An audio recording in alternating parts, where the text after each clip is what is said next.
All right, here we got the brainstem, and so the green part that's kind of underneath all of this is the actual brainstem, and this is kind of the central core of this whole thing, and it connects each side of the body to the opposite side of the brain.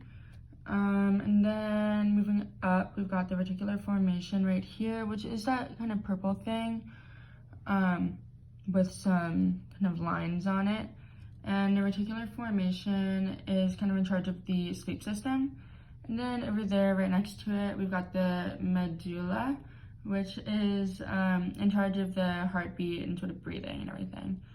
Then under sort of that blue thing, we've got the pons, and this is in charge of like respiration, breathing, dreaming, and sleeping. Then on top of the pons is the cerebellum, which is in charge of voluntary movement, along with a few other things, but that's one of the components of voluntary movement, and it sort of allows us to have like coordination throughout our body.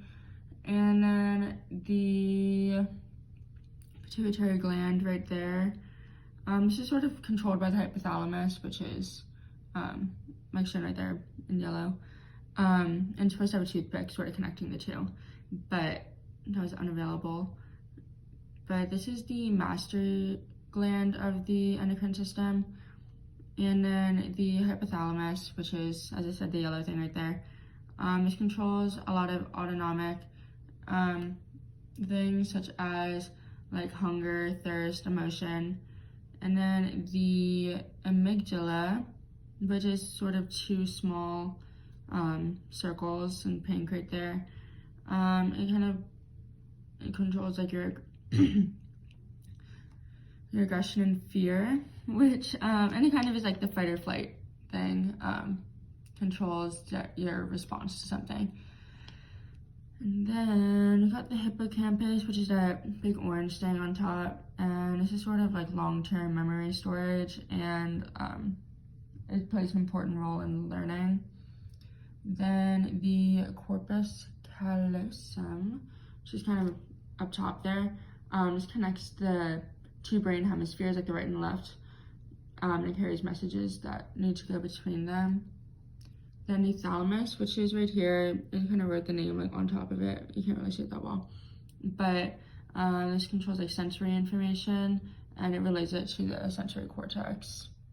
So there you go.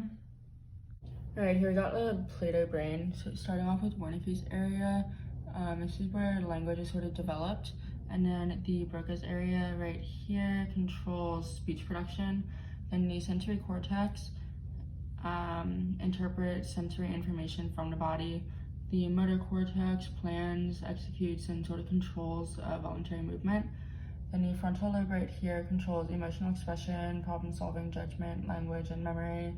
The parietal lobe back here in dark purple kind of processes sensory information, such as touch, taste, and kind of the outside temperature, so kind of more outside senses. And then the occipital lobe controls visual processing. The temporal lobe in the dark pink processes hearing, language, conscious, and long-term memory. Then the basal ganglia right here in the yellow controls motor learning and sort of motor control. So lastly, we got the cerebral cortex, which kind of got dried up and kind of messed up. But this is really important in the brain, and it's one of the largest parts of the whole nervous system. And so it can control like your attention, memory, thoughts, language, and your consciousness.